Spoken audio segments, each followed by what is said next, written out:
Water serves as a natural barrier, encapsulating a fantastical world inside. Only a few people, such as divers, can explore its depths.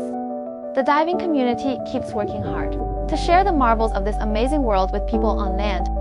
Divevolk is dedicated to creating tools like the Sea Touch housing, which helps divers use their smartphones underwater. Now, they've made another big step with their new product. That's SeaLink.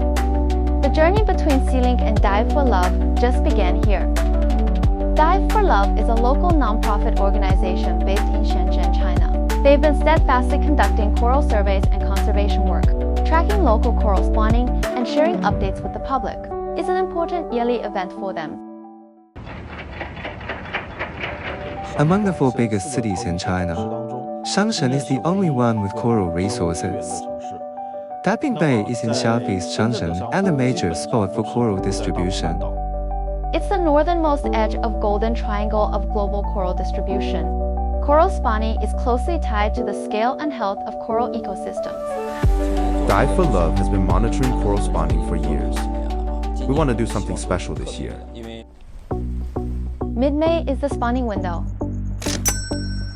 Using a smartphone and the SeaLink device, the volunteers launched a live broadcast to capture and share the coral mass spawning event. Human activities, including climate change, pose significant survival pressures on coral reefs. Coral spawning as a kind of sexual reproduction offers greater potential for evolving more adaptable populations.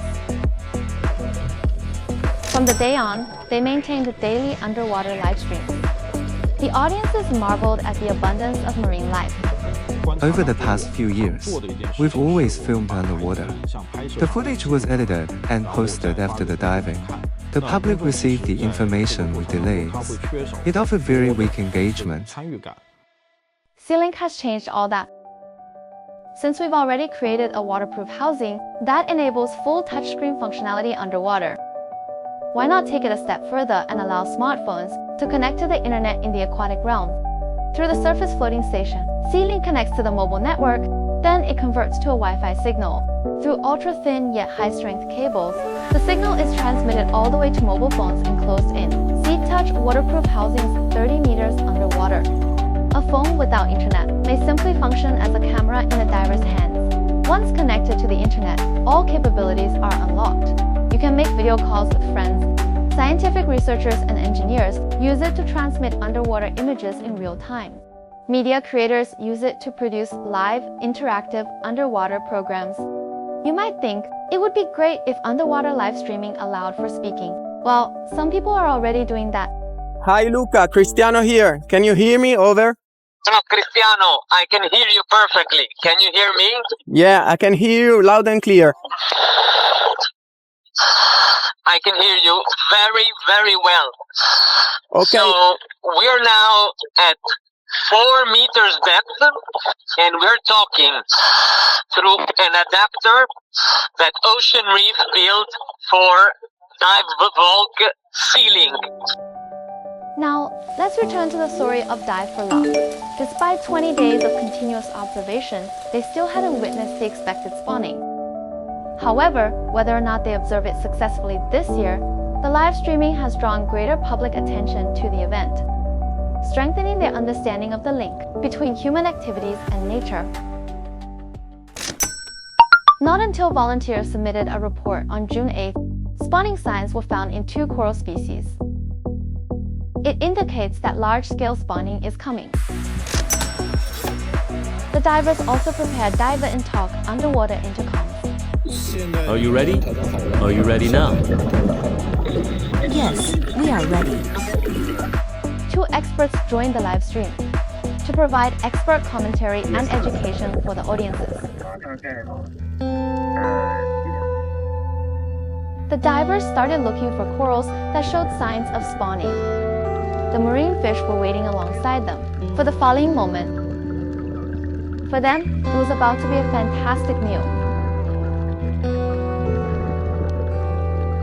These pink spheres are coral eggs about to be released. But how exactly do they turn into coral? Coral spawning includes a rupture stage.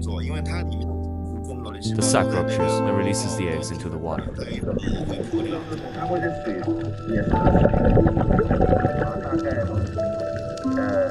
With the first eggs float into the water, the pre-full moon drama officially unfolded. The night sea turned into a pink starry sky.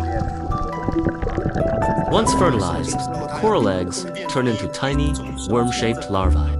The tiny swimmers, they're called planula. After 1 or 2 weeks, the planula will attempt to settle on a pristine reef surface. It secretes calcareous material, adheres to the reef, then becomes a permanent resident.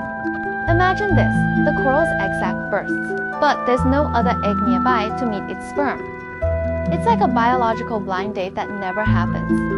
The eggs might also get eaten by fish or buried under sand. Only a tiny fraction of the eggs actually grow into mature coral colony. This is the profound purpose of coral's moonlit synchronized dance. 辛苦大家2位助产士了。对呀，刚刚那个产能有点多到，对，看看我们水下2位主播，你游近一点。